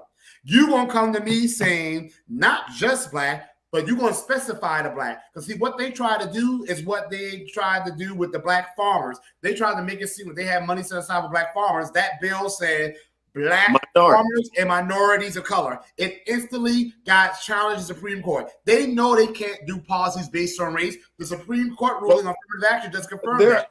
There are a lot of grants and things that won't even take a look at your grant if you don't have in there minorities. They want you to say minorities because that fits a larger demographic. And it's for even as a nonprofit organization, we can't just say, well, they didn't want us to, but I'm my own thing, that they didn't want us to say that we're doing something specifically for the descendants of the formerly enslaved. Exactly. And you see, they didn't want us to use that based on lineage and status. So what I'm saying to people is that not voting, I understand. But I tell people, saying you're not going to vote and expecting something to change is like going to a restaurant. They put two awful options in front of you, and you say, I'm not going to eat. You just starve to that. They're going to kill you. They're killing you either by you voting for them doing nothing for you, or you don't vote and you die. I said, what we have to do, I'm not going to sit there and starve. I'm going to cook my own damn food for myself. So I said, if there's someone on that there's no one on these ballots that's worthy of our vote, and there ain't, I said, then we have to run for all the person worthy of our vote. And here's why. We know what's going on in California with the reparations movement. That only happened because two black women, Dr. Shirley Weber and Camilla Moore, were Dr. Shirley Weber, the Secretary of State, Camilla Moore got on the task force. When we are in the seats, we get to get those resources for our community. I'm all for us. Look, segregation was awful, but I don't think us being self-sufficient and having our own black communities is awful. I'm for us having our own black communities. Insulation, okay? We only get to get that type of protection. Native Americans are separated. They got their own tribal lands. Ain't no one saying, oh, you want segregation. So why do we not have our own lands set aside for us by the government, our own communities, specially protected? That's what I'm for. What do y'all think? And then I know I got to let Chuckles have to end this soon. But what do y'all think about that? Well, they dance around reparations, but they dance around reparations. But I kind of stand with what Minister Farrakhan was saying in regards to that.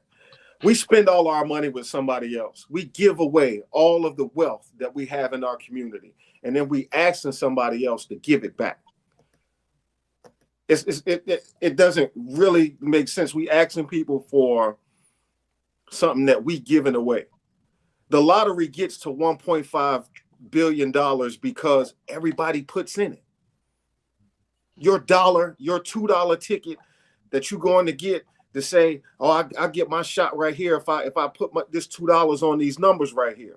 You can do the same thing with $2. Everybody in our community is almost 50 million of us with $2. Once a week. You don't have to wait on somebody else. It's just changing the mindset of the community around a myriad of things, not just the political landscape, the financial and economic landscape as well. We got to change our thought process and what we do, what we have. Now, I get that other groups did get reparations. I'm for it too, but what we got to look at is the reality of what we have right now, and not just keep saying and not using it as a political piece to snatch, people who are into that to just get them on the side. We got to look at the resources that we have now, what the things that we can do as a community now, not what they can give us. Justin, I'm gonna jump in real quick. So I'm not gonna get into the rant about reparations, but every time we speak of reparations, it's not what they can give us; it's literally what they owe. Exactly. And What that they is owe that's us. to the government, and there's no bending on that. There's no saying that differently. It's what they owe. One of my boys posts a poster on city council every week for reparations, but it's what they owe. Secondly, Right. on the political mindset, we have been colonized to think that the political agendas that they have now is the only way to get our people to vote. And it's never works. You don't get the black grandma, you don't get the brother in the hood that's 18 that's legal to vote, the sister that's 18 that's legal to vote by fish fries or Democratic conventions. What we do in Charleston is we have been in the community so much that they know us and we just say to go vote. We don't even dig deep, but they have, because our people don't watch the news and our people don't keep up with current agenda problems. I'm keeping it real. They don't. Anybody out here can tell me that they don't. And they dang sure don't keep up with education. But they keep up with that brother and that sister that's in the community every single day, every single week, every single month. And when we got these people on the school board, which you can check the track record, it was, we need you to come out because of our kids. And you've been around us so much that you know how important it is. We have to change the way that we're going to attract voters in our community. This is not a predominantly, excuse my language, this is not a predominantly white community. This is not a predominantly Asian. This is a black community, and no one knows how to attract our audience better than us. If we had to go out there and put club flyers out about who to vote for, we just need them to show up on that one day. This is chess, not checkers. And we've been able to do that not just once, but twice on the school board seat and on local elections. And I think that that is possible in our local elections. That's why they don't vote, because the people that are doing the fish fries are telling them to vote. And the people that are in the parties are telling them to vote. They don't have a relationship with them. They have a relationship with us. So more of the reason we mainly need their manpower at this point, because everyone's fed up with the system. We have to change the way that we think we can get our people out there. But I had a person, I'm not going to name, I'm going to be very anonymous about this. Solid brother, ran for state house.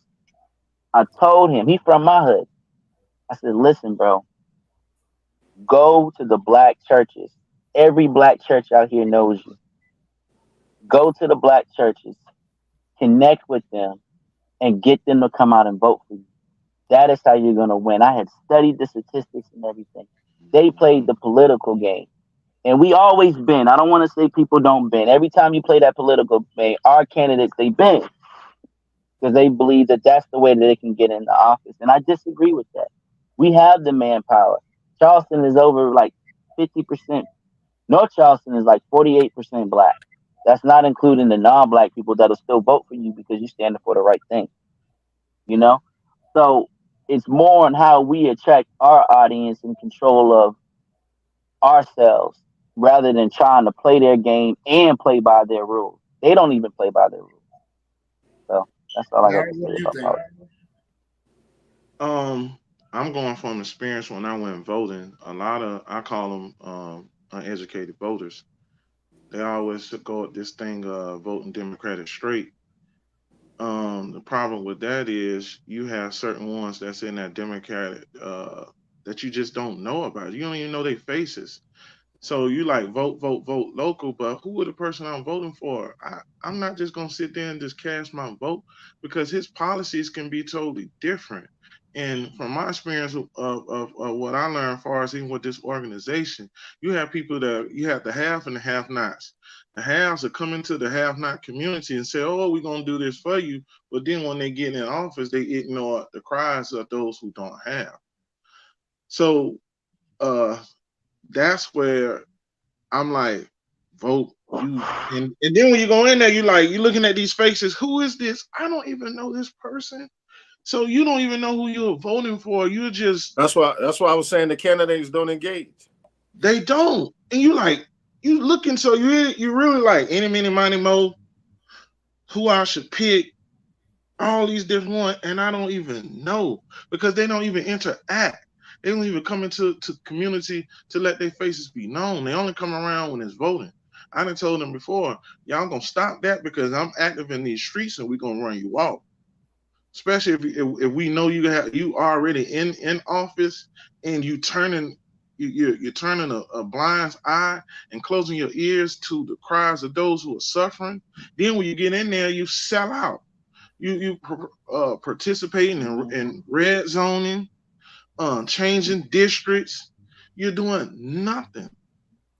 And most of them come from, most of the ones that we elect, they come from the background where they've been silver spoon. What we need is ones who are working class and know how it feels to be suffering.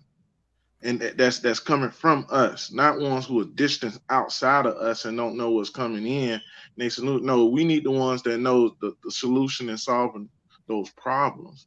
And next thing, far as reparation, like Brother Jamal said, they dodging and doing all the running around. I done did my research, and it's not that hard. It doesn't take long. It doesn't take some years for them to come with the reparation. You got Bank of America, you got Wells Fargo, you got JP Morgan, you got these insurance companies. You have all these people. You have the Catholic Church. You even have some of the Jewish ones. They know, they got the data. They know they owe us. The one, matter of fact, what I found interesting is the one Kyrie Irving went, he was playing for New York Nets. That same big old stadium, Coliseum or whatever it's called, Barley. It's a bank. Yes. They was the ones that actually financed the Jewish people who were predominant in Charleston in the 1800s. They had the largest Jew community in the United States in the 1800s. Charleston and Savannah, both in the Low Country. Yes. Yeah. But see, Savannah ain't have it. They had it, but they was benefiting more from it being in Charleston. Right. So what they were doing was, yes, they was relocating to come to Charleston because they had more benefits from it. So Aaron, I'm gonna have to close this real quick, but let me say something real quick, y'all. Just a few points. One, reparations doesn't even come from the banks and families. It comes from the federal government that literally can make as much money as they need to meet whatever that they need to pay.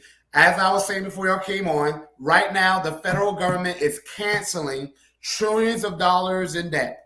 Student loans, but not just that, the PPP loans. They spent trillions giving it to business owners and employees, and that's trillions. They're just saying, hit a button, delete, no debt. So don't tell me you can't pay the reparations you owe us. You did it for the Japanese, you did it for people who were exposed to radiation, or if they were dead, as with the Japanese, you gave it to their descendants. You did it for those who were taken hostage by the Iranians. You made Germany do it, and other countries do it for the people who are Holocaust survivors, their descendants. I can go on and on and on. Secondly, I do want to push back on what Farrakhan said a little. This thing that Black Americans aren't frugal, or we don't do community economics. Any group that comes here and does group economics learned it from us. The only way we survive, the only reason I got a shirt on my back, y'all got a shirt on your back, is because we have pooled with each other. There is no group that rushes to spend their money with Black people other than Black people. You go to Black businesses, there may be some one-offs here and there. The number one consumers and supporters of Black businesses are Black people, even here in South Carolina. I can type in apps. You have several apps that will help you identify Black-owned businesses. So we are the number one consumers of and supporters of our own businesses. What happens, though, there's just not enough of them, okay? And I know people saying, well, put your money together in your community. I went to Allendale, South Carolina the other day because there's these group of people. There's this couple. They're in South Carolina too. They travel throughout the world, but throughout America, showing these dilapidated areas of members of Congress. And of course, good old Clyburn went to Allendale, South Carolina, which is the 9th poorest county in the United States of America. 3,102 counties, I believe, total. Allendale is number 9. Williamsburg, both of South Carolina, number 10 or something like that. They switch positions.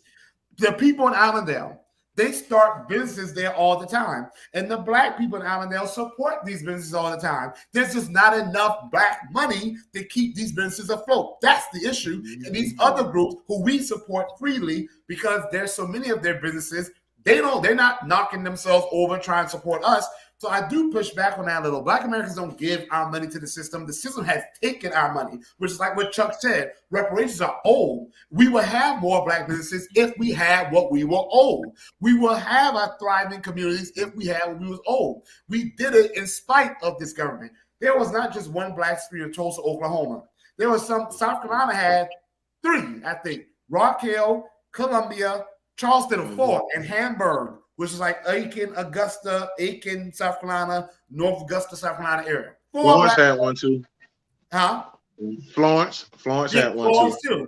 And by the way, Florence right now, I think 50% of the businesses downtown Florence are Black owned. And Hampton, South Carolina, a small town, the majority of their Black businesses are Black owned, but the people there are still struggling. It's still a very poor area. So even when Black Americans do that, we spend money with each other, we still struggle. It is every group, like Martin Luther King Jr. said, every group should try to do their best. But saying to bootless men and women, put yourselves on your bootstraps, I'm not saying anybody was saying that. That's a cruel thing. And saying when we have problems, but the issue is we're not bootless. There are things that we spend money on, and I mean millions of dollars as a community.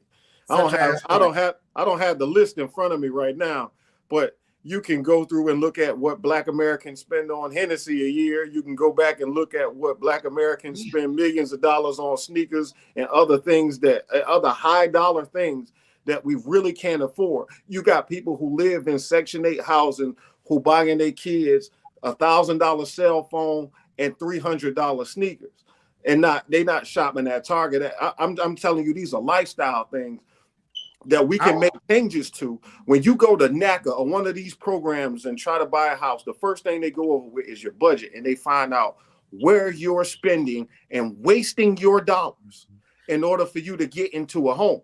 Now, a lot of people don't get into these homes or don't go through these programs because they don't want to lose the resources that they get once they move into a home. So you have people who stay in housing for generations because, okay, I'm gonna move into this house, but after I move into this house, they're gonna cut my food stamps because now I have an asset.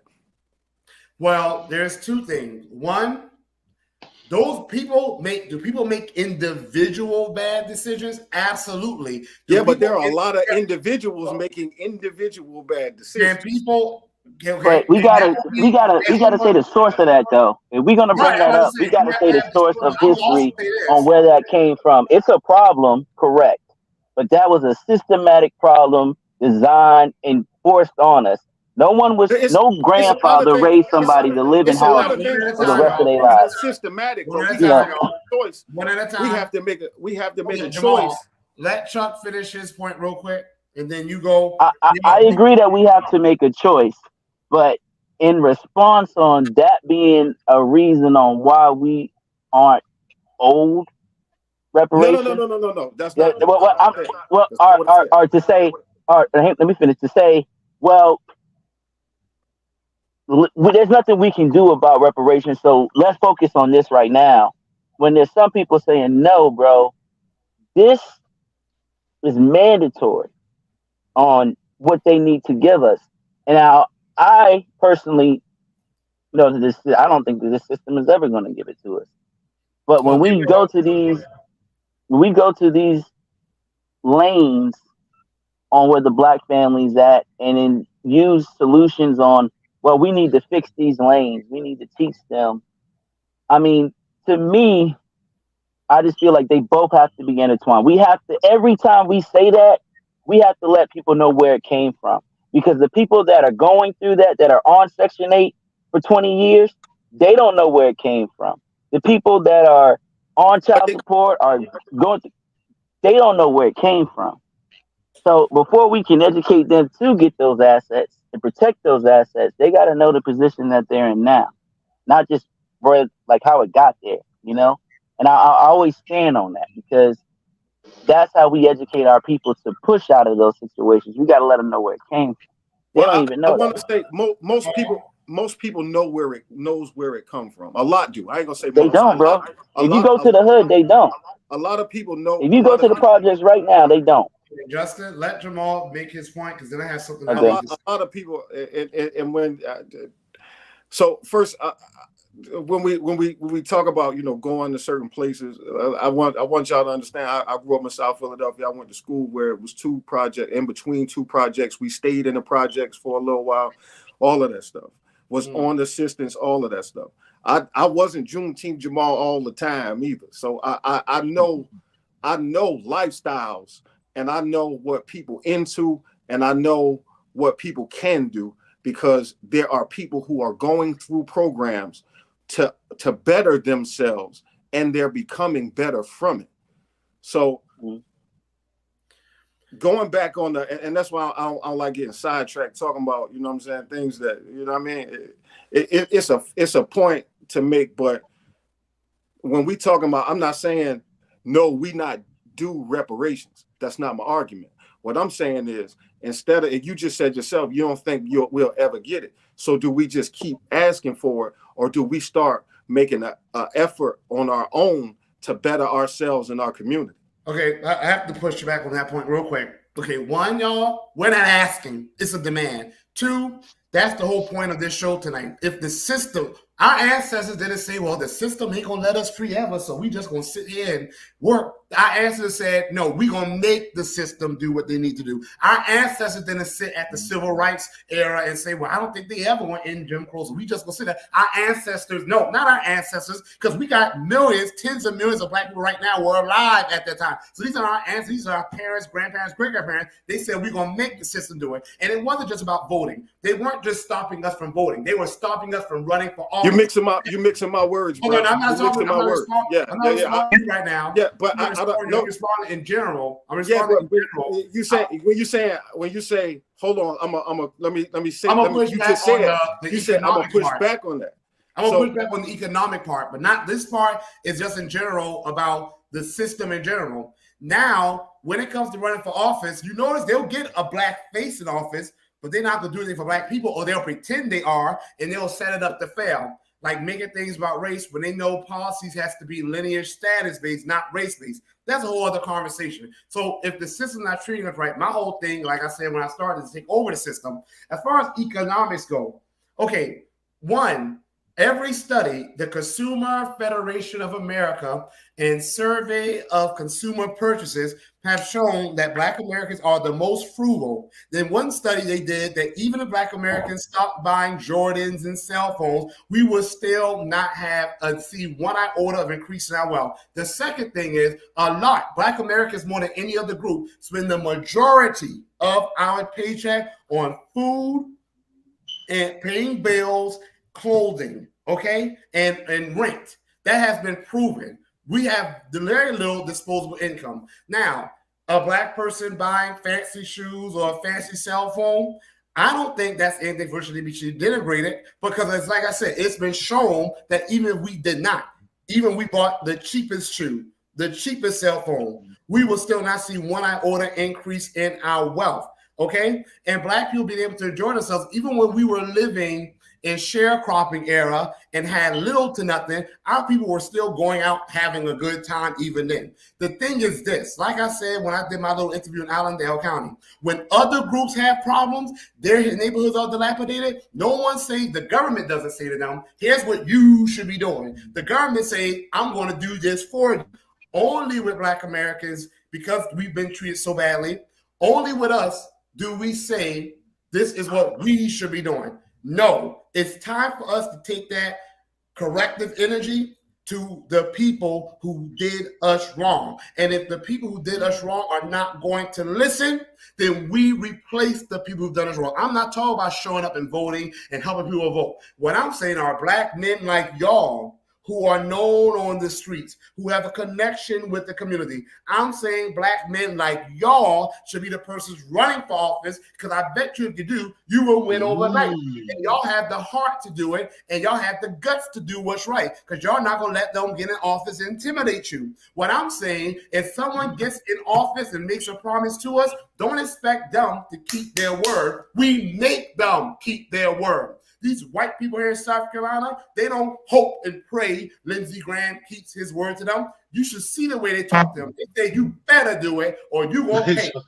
Only Black Americans, only we let people come to our neighborhoods, do a fish fry, the Cuban shuffle, and talk about how bad it is in Florida with them saying slavery was beneficial, which, by the way, Florida is just being outward with it. They've always taught nonsense like that. I can tell you from experience. Y'all probably know too. We need to let people know that we don't expect politicians to do right. We make them do right. Politicians they're afraid of every other group except Black Americans. We act all big and bad and tough. Ain't no one afraid of us but us, and that's even a stretch.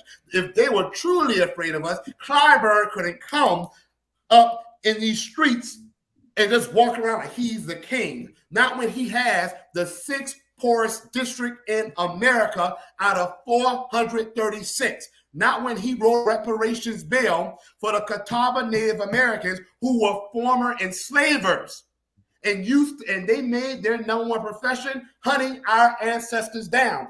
The first thing Clyburn did in 1993 was wrote a reparations bill for them and says that they can get special rights, recognition, privileges, and protection. Those are the words. And then in 2021, he wrote another bill to give them more land, saying that we need to right the historical wrong that's been done to them. He even said about us, not even the Gullah Geechee people. He could do all the citizens of American slaves and emancipated people. It's our fault that he's able to still walk around like he's the bee's knees and the cat's meow. So what I am saying, we can all make better choices individually, but I reject any implication that we needs to do better. If we needs to do better, then the we needs to include. Hey, let's not. Nah, that. Come on, bro. Chill with all that. We's need to. We ain't. Come on, man. We ain't talking like that. We ain't saying nothing like that.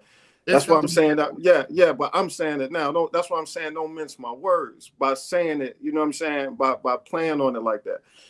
You can talk about what we owed.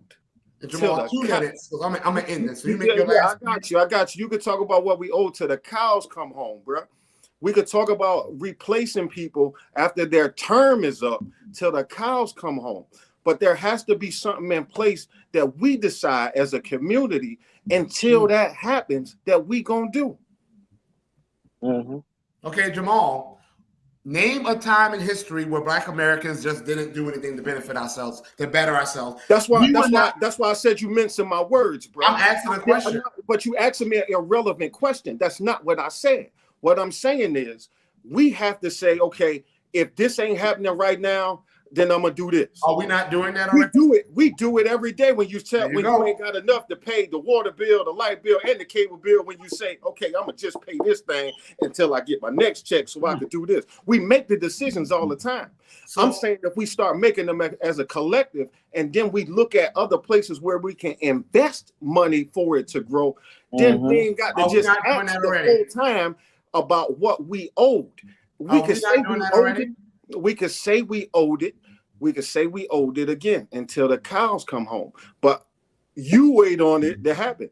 We can gather all 50 million of us right now. There could be another million man march. They could put 10 million instead of 1 million. And we can all go to the Capitol like they did January 6th and say it's about reparations. Now I agree with that part. Now that part, we got it. Okay, Justin. That part, us mobilizing and going up to DC and making a grand appearance, you got me there, Justin. I'm gonna be real quick because I know we about to close out, and I see both sides. To answer your question, are we doing that right now? The answer is no, because we're not doing it big enough. And you said name a time. There's never been a time where we have been on a collective mindset that we need to be of collectively, because we so damn divisive. Honorable Malcolm X was the first one to make the Organization of African American Unity when he got back. And that was an intention to put all of us under one umbrella. If we could do that, then we could have the changes that we're talking about. But I agree to political, but at this point, I'm a Garveyite, and I'm going to stand on that. As far as if we get reparations, that would be a big blessing. I think we should demand it. I'm not waiting. And I think that we haven't given it all a try collectively as large as possible. People say you got to think big, you got to think real big. As far as on that platform to do for ourselves. And I think that there are no shortcuts for that in this time. I don't think that we can shortcut that. I think that's the only way that we can help our people. Well, let me say this. Cali House was doing a lot of what you mentioned. And I will say, I don't think we're ever going to get to a point collectively where the majority of us are on the same page. And guess what? We never did. We're in South Carolina. This is sacred ground. The first Black man to get elected to U.S. Congress couldn't even speak English. Joseph Rainey, he spoke Gullah. He had to learn standard American English. And even during the days of chattel slavery, where we knew we were under an oppressive system, you couldn't even get all the people enslaved to get on the same page. But we don't need all the people enslaved to get on the same page. We just need enough. And I believe we have enough right now. There were, that's history though. There were people on the same page. Denmark Vesey had over 4,000 people ready to go. And a coon, right down here. Raccoon, I hope I don't get struck for that. And a raccoon snitched. Well, that part, I agree with you on that part now. I agree with you on that. There always will be people in I can't, but if you talk about Mason Dixon, Denmark Vesey and stuff, we can organize collectively. Now, will it be easy now? I think we're doing that right now. That's why I wanted to speak with y'all. Daryl, your last 2 minutes. Like Brother Jamal said, we have one of the most powerful political position that we ever been. And my form of a way of attacking white supremacists is we all are like a body. And in the body, in order to keep the whole nation healthy, you attack the different areas that you need for the defense organism. And what we're doing, we're actually doing that. Sometimes we can get beyond ourselves. When we worry about this one right here, we worry about that one. No, bro. Just continue your fight and sticking in your lane. You're doing according to what I consider to be divine order. That's the order way of things. We're going to get there, no matter what. No matter what we think, no matter what you're saying, it's all a part of divine prophecy. We may not see it coming. Some of us may see it coming, but it's coming. I see it. I have visions. I'm watching.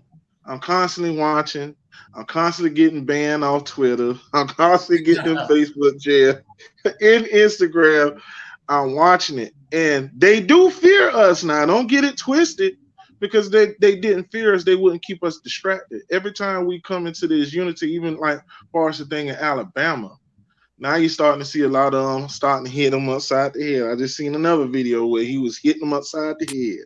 Oops, upside your head. Say oops, upside your head. That's going to continue to happen. But now we need to start doing that in all the other different areas too, whether it's the physical, whether it's the spiritual, whether it's economical, whether it's mental and emotions. We tackle all those areas. We're going to get there. Holistic, exactly. And by the way, there's Montgomery, Alabama was just a reminder. Our people have been coming together and whipping these bigots' tails for the longest. South Carolina, you mentioned Mark Vesey. We had Ato's Rebellion. South Carolina was the state that had the most slave revolts. And even during the Civil Rights Movement, there was not just Dr. Martin Luther King Jr., who, by the way, was nonviolent. He was no pushover, but also there were brothers and sisters then who were turning up, and we're turning up now. Here's why reparations will happen, and will happen soon. Abolition. Hey, in 2020, a Confederate got rocked. He's gonna do current history. Charleston, South Carolina. He fell like a roly-poly. So we always been fighting back. Exactly. The fall of Jim Crow, even on paper at least, and redlining happened. This is the next phase of our movement, the reparations phase. And by the way, I know y'all remember this. Daryl, you were here actually, because I saw you.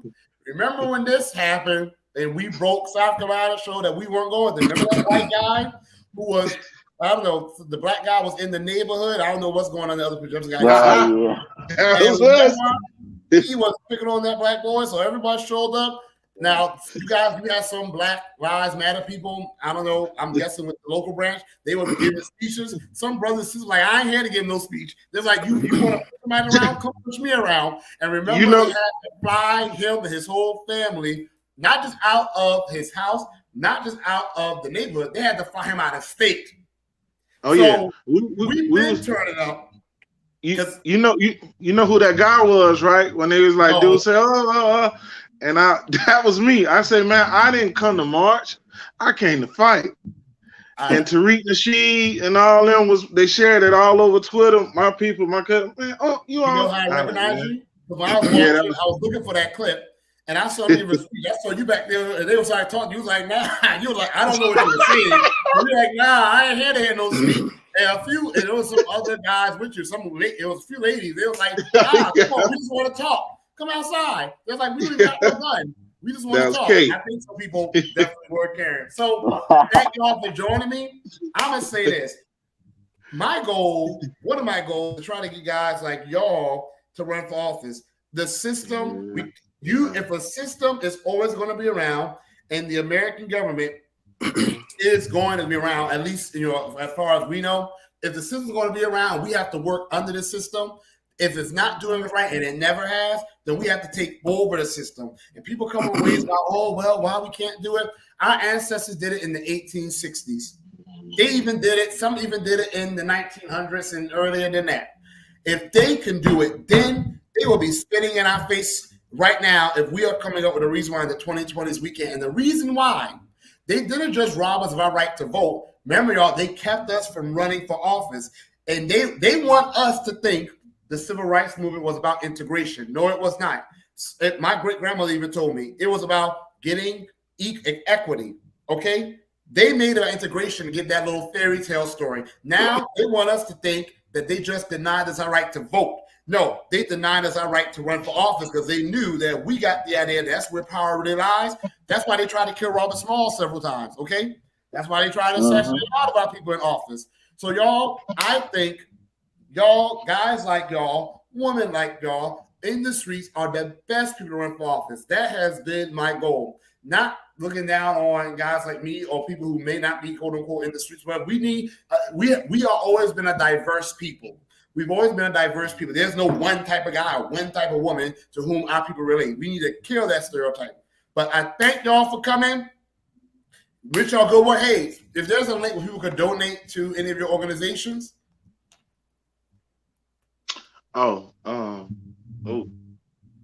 Gains and Peace. Is it gains like regular or is it with a Z? It's with an N. Okay. It's gains like gains. Gain Yeah, like a street gains. game. Yeah, in peace. And peace. Yeah, you should see it up here come up as a peace sign with the red, black, and blue sign. Because a few people have written me asking how they can donate. So y'all, www.gainandpeace.com, and there's a donation link on the website there. Follow us on Facebook. Follow us on Facebook and Instagram. Okay. You can inbox me on bro. You can inbox me, and I will get back to you with that because I actually have it. Hold on, I actually have it in my phone. I don't mean. And while you're looking, let me get to Justin. Justin, you have a website or anywhere people could support you?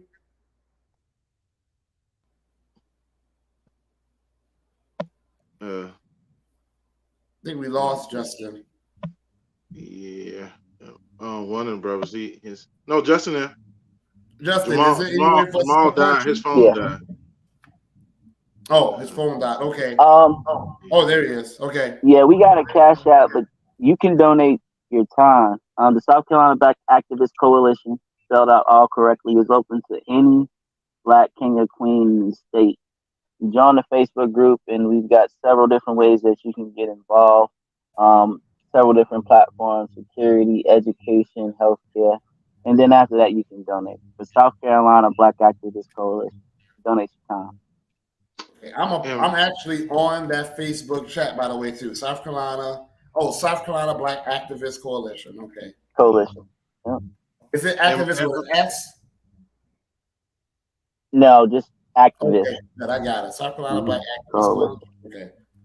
And mine is the Cash App is money sign Gains and Peace. So that's GAND.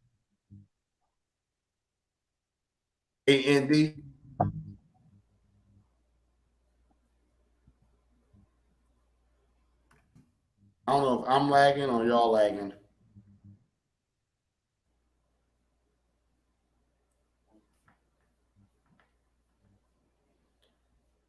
Daryl froze up.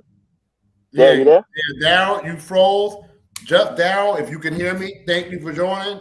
Justin, thank you for joining. Y'all keep up the good work. And I'll be here to support y'all, okay? All right, brother. You take care. So, y'all, I put my hat back on because I think we heard the signal, okay? We have to take over our streets and take over these political seats. That's the thing that I'm going to stick with.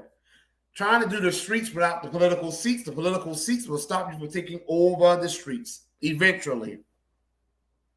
And look, again, people, we cannot put individual bad decisions on us as a community. We cannot. Black Americans, we cannot save our way out of our condition. We've done that. Still doing it, according to our research. We cannot stop buying Jordans or cell phones or even liquor our way out of our condition. Because technically, according to, and I named two sources, you can look it up. Consumer Federation of America and Survey of Consumer Purchases. Look up their studies on Black American spending habits. Even if we stop buying Jordans, which, by the way, there's a whole article called The Legacy of Racism, Not Jordans, is what's caused poverty and deprivation to Black American community. Also, on the matter of poverty, don't let them fool you with this 48 or 59% of Black people are in middle class. They measure poverty by income, but you don't measure wealth by income, your paycheck. You measure wealth by your assets. You look at how much land you own, all your different bonds and stocks and shares and things like that in a company. We have to take over the streets, but we try to take over the streets without taking over the political seats, the people in the political seats will eventually interfere with us taking over the streets. You finding, look what happened to, what was the name of the guy in Ferguson, y'all? What was his name? Y'all help me out in the chat. The name of the warrior in Ferguson who they mysteriously found dead in a burning car. What was his name? Y'all help me out. It's on the tip of my tongue. He had dreadlocks. He was calling out, I guess, at least the national chapter of Black Lives Matter. He was calling out some of the stuff. Darren Sills. Yes, thank you. He was trying to activate in the streets. And as far as I'm concerned, allegedly, when I say political seats, as far as I'm concerned, they have a lot to do with these different things. So we have to do both, the streets and the political seats. Thank y'all so much for tuning in. We've been on here for over 2 hours. I hope y'all don't just enjoy the broadcast or enjoy the conversation. I want us to do activation. And that's how we get our reparations. And by the way, we got to kill this thing that while we fight for our reparations, that you either fight for reparations or you are trying to do your best on a day-to-day basis. Black Americans are doing both. We're fighting for our reparations and we're doing our best. We've never had the luxury of just sitting around. Some of us might do it, but that's dumb. You have that in all communities. The difference is in all communities, when they sit around and things go bad for them, the government's going to be there to save them. They're not going to be there to save us. Matter of fact, when we're doing well, they come and interfere with us. That's why we got to take over those seats. We don't have the luxury of just sitting around. Never have. We don't have the luxury of being complacent. We can do both. Economically, do group economics, which we are already doing, because again, ain't no one supporting our initiatives, institution besides us. Could we do more? I'm sure. But we are definitely doing that. And we fight for reparations. That's what our ancestors did, our parents, grandparents, great-grandparents did. That's what we're doing. Thank y'all. Y'all take care.